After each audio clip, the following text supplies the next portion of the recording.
Στο σημερινό βίντεο θα συνεχίσουμε τη σειρά με το τι γράφουν τα σχολικά βιβλία των γειτονικών μας χωρών.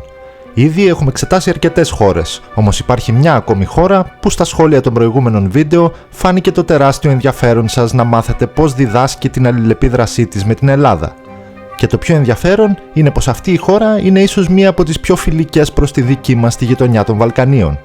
Μιλάμε για τη Σερβία και είμαι σίγουρος πως και εσείς έχετε ακούσει τις επαφές των δύο χωρών να διατυπώνονται ως ελληνοσερβική φιλία, ενώ σε άλλες περιπτώσεις ξέρουμε πως οι Σέρβοι φίλοι και γνωστοί μας αναφέρονται στους Έλληνες ως αδέρφια. Η αλήθεια είναι ότι οι δύο χώρες από το Μεσαίωνα και μετά μοιράστηκαν για πολύ καιρό τα εδάφη τους και συνυπήρξαν για πολλά χρόνια στα πλαίσια της Βυζαντινής και Οθωμανικής Αυτοκρατορίας. Αυτή η φιλική αίσθηση που έχουμε όμως αντικατοπτρίζεται και στα σχολικά βιβλία της Σερβίας. Πάμε να τα δούμε αναλυτικά. Πρώτα απ' όλα να πω ότι τα βιβλία που εξετάζουμε είναι τα σύγχρονα βιβλία του γυμνασίου που διδάσκονται ως τώρα, καθώς για παλαιότερες εκδόσεις όπως και για βιβλία άλλων βαθμίδων δεν κατάφερα να βρω στοιχεία. Η διδακτική τακτική που ακολουθείται σε αυτά τα βιβλία είναι με γεωγραφική αφετηρία, ξεκινώντας την περιγραφή με σημείο αναφοράς στα σύνορα της σημερινής Σερβίας. Στο βιβλίο της πρώτης γυμνασίου, αφού γίνουν κάποιες γενικές αναφορές σχετικές με ευρήματα από τα προϊστορικά χρόνια στην περιοχή, ξεκινάει η αφήγηση για τα αρχαία χρόνια. Όπως αναφέρει, κατά την επέκταση των αρχαίων Ελλήνων στα νότια της σημερινής Σερβίας, οι Δάκες, οι Θράκες και οι Ηλύριοι εκδιώχθηκαν από τους Έλληνες κατά τον 4ο αιώνα π.Χ. Ενώ παρακάτω αναφέρεται ως βορειοδυτικότερο άκρο της αυτοκρατορίας του Μεγάλου Αλεξάνδρου η σερβική πόλη Κρσέβιτσα, που είναι σχετικά κοντά στο Βελιγράδι. Στη συνέχεια περιγράφεται εν συντομία η κατάκτηση μεγάλου μέρους της χώρας από τους Ρωμαίους και δίνεται έμφαση στη συμβολή της στην αυτοκρατορία. Γράφει χαρακτηριστικά ότι 17 Ρωμαίοι αυτοκράτορες γεννήθηκαν στην περιοχή της σημερινής Σερβίας. Μόνο η σημερινή Ιταλία ξεπερνά αυτό τον αριθμό σε ολόκληρη τη ρωμαϊκή ιστορία, ενώ λίγο πιο κάτω λέει πως ο πρώτος χριστιανός αυτοκράτορας, ο ελληνικής καταγωγής Μέγας Κωνσταντίνος, επίσης γεννήθηκε στην πόλη Νης και αργότερα επέβαλε την ανεξιθρησκεία σε όλη την αυτοκρατορία. Αμέσως μετά το βιβλίο μας πηγαίνει στα μεσαιωνικά χρόνια και περιγράφει την άφιξη των Σλάβων στη Βυζαντινή επικράτεια. Γράφει: λόγω μεγάλης πληθυσμιακής αύξησης αλλά και της πίεσης των ασιατικών φύλων από ανατολικά, οι σλαβικές φυλές ξεκίνησαν τη μεγάλη μετανάστευση τον 6ο αιώνα μετά Χριστόν προς τη Δύση, διεκδικώντας εδάφη κυρίως της Βυζαντινής Αυτοκρατορίας.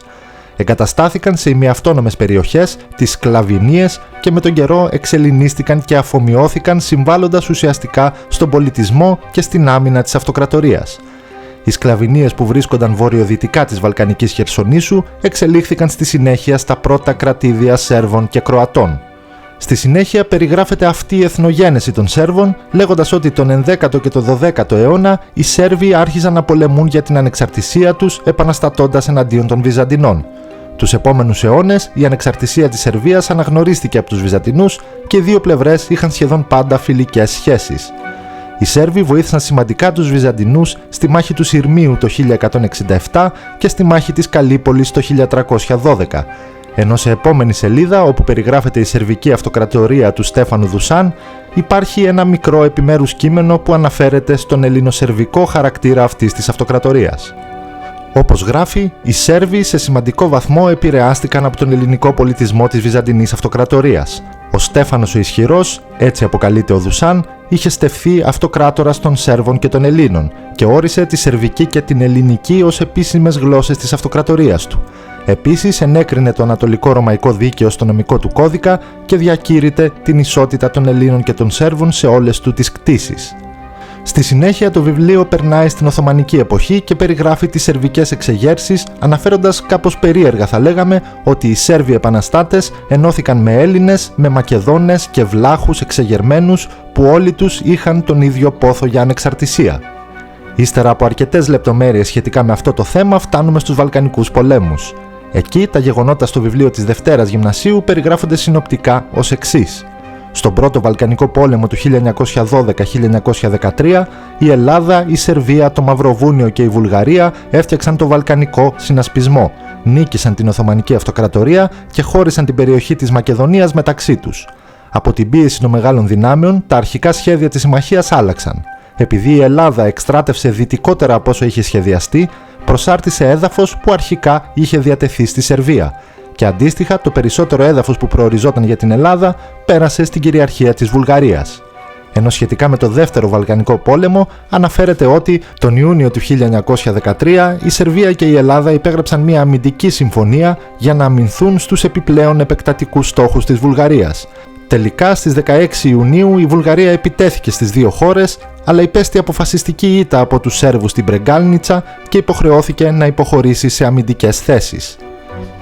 Έπειτα περνάμε στον Πρώτο Παγκόσμιο Πόλεμο, όπου μεταξύ πολλών λεπτομεριών που δεν αφορούν την Ελλάδα, περιγράφεται το καταφύγιο που αποτέλεσε η Κέρκυρα στους Σέρβους στρατιώτες ως εξής.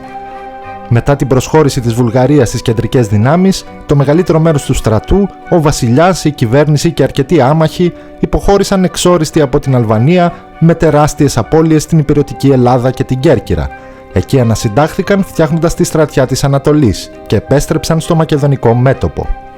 Στη συνέχεια, για τον Δεύτερο Παγκόσμιο Πόλεμο και στα βιβλία των τριών τάξεων δεν υπάρχει κάποια σημαντική αναφορά στην Ελλάδα, όπως επίσης και στα μετέπειτα γεγονότα της διάλυσης της Ιουγκοσλαβίας και των πολέμων της Ιουγκοσλαβίας, εκτός από ένα επιμέρους κείμενο όπου αναφέρεται πως όταν το ΝΑΤΟ βομβάρδισε την Ομοσπονδιακή Δημοκρατία της Ιουγκοσλαβίας, η Ελλάδα αρνήθηκε να συμμετάσχει σε επιδρομές εναντίον της Ιουγκοσλαβίας. Όπως μπορούμε να διακρίνουμε, αν και η Σερβία δεν συνορεύει με την Ελλάδα, οι ιστορικές αναφορές στη χώρα μας δεν είναι λίγες. Αυτό βέβαια δεν μπορούμε να ισχυριστούμε πως είναι απαραίτητα μια πολιτική απόφαση εξαιτίας της λεγόμενης φιλίας των δύο κρατών. Οι αναφορές αυτές μοιάζουν να είναι τόσες όσοι και η αλληλεπίδραση των δύο λαών στην μακρά ιστορία.